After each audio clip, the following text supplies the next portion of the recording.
Good day everyone. आज इस video का टॉपिक है इंडियन कॉन्ट्रैक्ट एक्ट 1872 के एसेंशियल ऑफ वैलिड कॉन्ट्रैक्ट, यानी एक वैलिड कॉन्ट्रैक्ट करने के लिए क्या क्या चीज़ें एसेंशियल है वो हम आज इस वीडियो के अंदर कवर करेंगे। तो देखिए, सबसे पहले डेफिनेशन एंड एसेंशियल्स। सबसे पहले डेफिनेशन क्या है कॉन्ट्रैक्ट की। तो जो कॉन्ट्रैक्ट की डेफिनेशन है वो सेक्शन 2H के अंदर है, जो कि है an agreement enforceable by law is contract.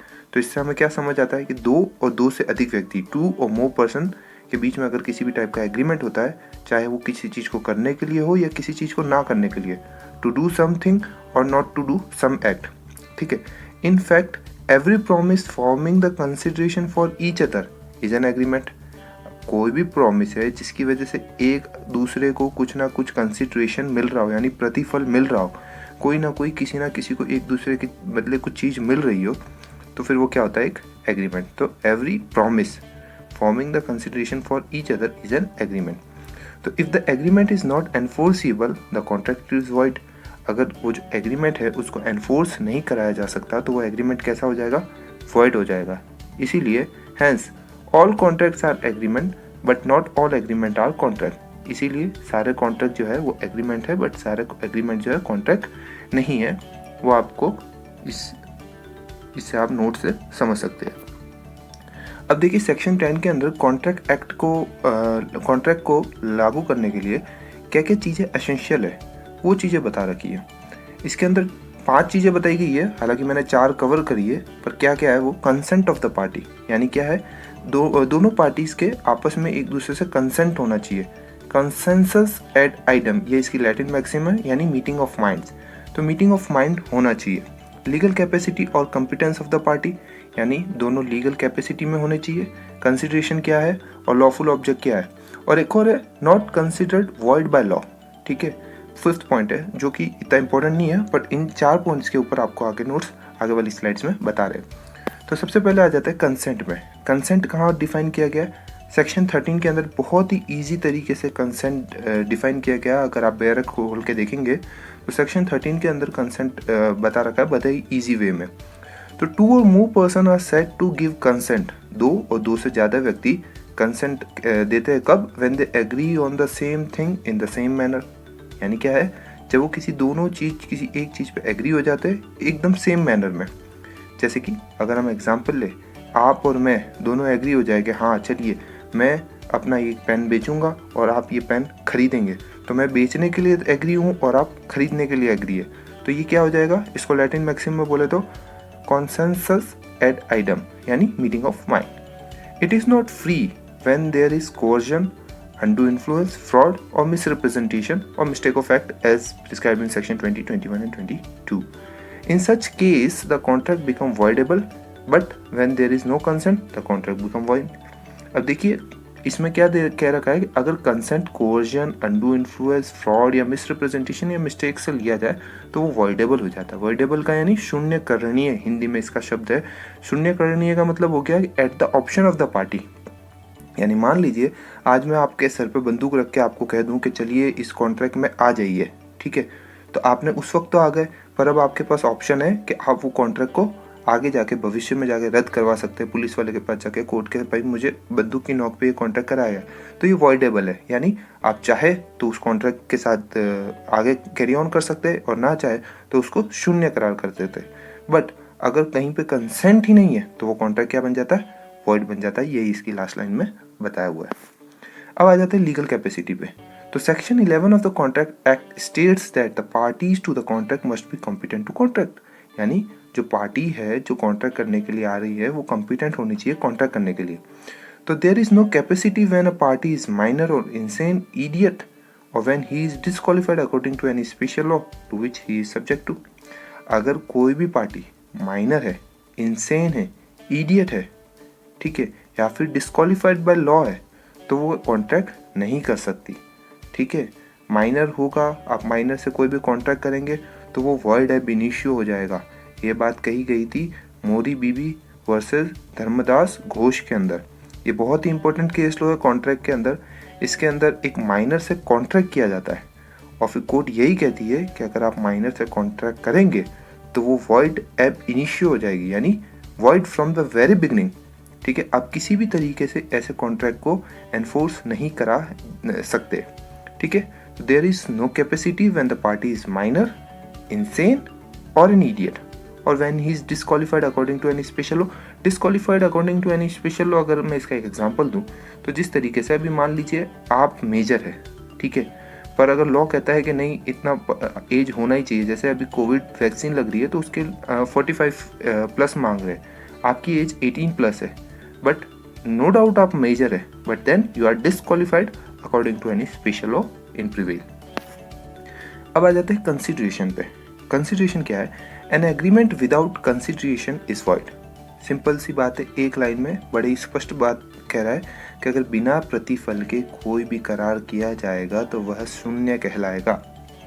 इस पहले लाइन को अगर हिंदी में बोले तो कोई भी करार जो कि बिना प्रतिफल के होगा वो शून्य होगा। कौन से सेक्शन में कहा गया? ये सेक्शन 25 को कॉन्ट्रैक्ट एक्ट में बताया गया है। इसके ऊपर हम एक अलग वीडियो और बनाएंगे अच्छे से पूरा इन डेप्थ, बट अभी के लिए इतना ही समझिए कि बिना कंसिडरेशन के, बिना प्रतिफल के कोई भी करार होगा वो शून्य होगा। Consideration is defined in section 2D के अंदर इसको देखा रखा है। अब ये जो डेफिनेशन है ये एज इट इज़ आपको याद करनी है, तभी आपको अच्छे मार्क्स मिलेंगे एग्जाम में। तो क्या है इसकी डेफिनेशन? आइए साथ साथ पढ़ते। When at the desire of the promisor the promisee or any other person has done or abstained from doing or does or abstains from doing or promises to do or abstains from doing something, such act or abstinence or promise is called consideration for the promise। ये definition है इसकी section 2D के अंदर। Consideration की as it is आपको याद करनी है। पर इसका मतलब अगर यही समझ लीजिए कि कोई भी व्यक्ति अगर किसी प्रॉमिसर जो है वो किसी प्रॉमिस को या तो कुछ करने को कहता है या उसको ना करने को कहता है, या प्रॉमिस करता है कि कुछ करना है या फिर ना करना है, तो इसी टाइप के एक्ट जो होता है या फिर कोई करने को या ना करने के बदले जो भी दिया जाता है वो कंसिडरेशन होता है।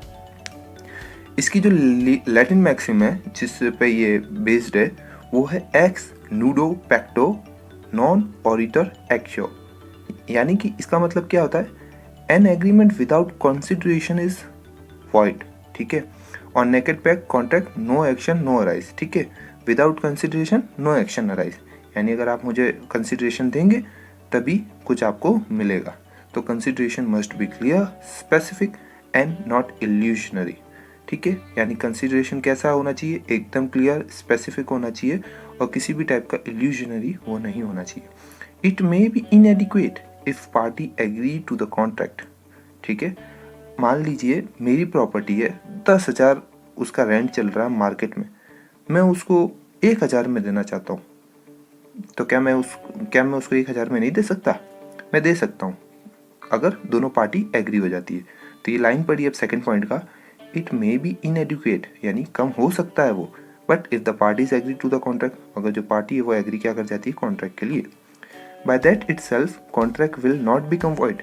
खाली इनएडिक्वेट होने की वजह से कॉन्ट्रैक्ट वॉइड नहीं होता, but the general rule is no consideration no contract. पर जनरल रूल क्या है कि no consideration no contract, but there are certain exception. अब देखिए बिना कंसिडरेशन के भी कॉन्ट्रैक्ट हो सकते हैं, इसके कुछ एक्सेप्शन है। ये सेक्शन 25 में हम और डिटेल में कवर करेंगे, पर अभी के लिए आप इस पर्टिकुलर टॉपिक के लिए आप यही देख लीजिए कि when the agreement is on the account of natural love and affection. आज एक पिता ने अपने पुत्र को बाइक दिला दी, क्या बदले में पुत्र ने कुछ पिता के लिए कुछ दिया या फिर उनको पैसा दिया या नहीं? तो बिना कंसिडरेशन के इधर कॉन्ट्रैक्ट हो रहा है। क्यों? क्योंकि इधर नेचुरल लव एंड अफेक्शन है। Compensation promised for service render, अगर कोई सर्विस रेंडर कर दी गई है उसके बदले कुछ पैसा लिया जा रहा है तो वो भी वैलिड है। Past consideration is good consideration, यानी अगर भूतकाल में आपने पहले कोई काम किया है उसके बदले आप कुछ कंसिडरेशन दे रहे हैं तो वो भी चीज़ क्या है? वैलिड है। अब इसके बाद हम नेक्स्ट टॉपिक पे आ जाते हैं, लॉफुल ऑब्जेक्ट। लास्ट है इसका टॉपिक, लॉफुल ऑब्जेक्ट। देखिए सबसे पहला point, according to section 23, now section 23 के अंदर लॉफुल ऑब्जेक्ट क्या पास आता है? The consideration or object of the agreement must be lawful, otherwise the contract is void. क्या कहता है ये कि कंसिडरेशन और ऑब्जेक्ट, या तो कंसिडरेशन और ऑब्जेक्ट दोनों ही मतलब जो होता है वो लॉफुल होना चाहिए, वरना कॉन्ट्रैक्ट क्या हो जाएगा? वॉइड हो जाएगा। The consideration or object is not lawful, ठीक है, the consideration if it is forbidden by law, कौन कौन से कंसिडरेशन और ऑब्जेक्ट है जो कि फॉरबिडन बाय लॉ है, जैसे कि मान लीजिए ओपियम की खेती अभी फॉरबिडन बाय लॉ है, बट फिर भी आप करेंगे तो that is unlawful, lawful object नहीं है उसका। If it is of such nature that if permitted will defeat the provision of any law, कोई लॉ का प्रोविजन डिफीट हो जाएगा अगर ऐसी चीज़ को परमिशन दे दिया। इट इज़ फ्रॉडुलेंट, अगर वो फ्रॉड है, ठीक है। It involves or implies injury to the person or property of another, किसी अनदर की प्रॉपर्टी पे क्या हो सकती है, उससे इंजरी हो सकती है। इट इज़ इमोरल और अपोज द पब्लिक पॉलिसी, या फिर पूरी पब्लिक पॉलिसी को क्या कह रहा है, अपोज कर रहा हो। इसके इधर दो एग्जाम्पल दिए गए, तो A B and C agree to divide their earning got by fraud. तो अब देखिए अगर इसका फर्स्ट पार्ट देखें कि ए बी और सी अपनी जो अर्निंग है वो इक्वली डिवाइड करना चाहते हैं, तो ये तो लीगल है, बट वो अर्निंग है वो फ्रॉड के थ्रू आई हुई है, तो ये क्या हो जाती है, इलीगल, तो दैट इज नॉट लॉफुल, ठीक है। सेकंड इसका एग्जांपल है lease agreement of a house for immoral purpose. मान लीजिए मेरा एक घर है जिसको मैं किराए पे देना चाहता हूँ, और मैंने वो जो किराएदार है वो वहाँ पे क्या करता है, मैंने वो किराए पे किस लिए दिया है, ताकि वहाँ पे जुआ खेला जाए, सट्टा खेला जाए। तो अब देखिए किराए पे देना नहीं देना ये तो इलीगल नहीं है, ये तो लॉफुल है, बट उसका जो पर्पस है वो क्या है, इमोरल है। तो इस वजह से भी कॉन्ट्रैक्ट क्या हो जाता है, वॉइड हो जाता है, ठीक है। तो ये था आज का टॉपिक इस वीडियो का। नेक्स्ट हम सेक्शन 25 को कवर करेंगे। Thank you so much.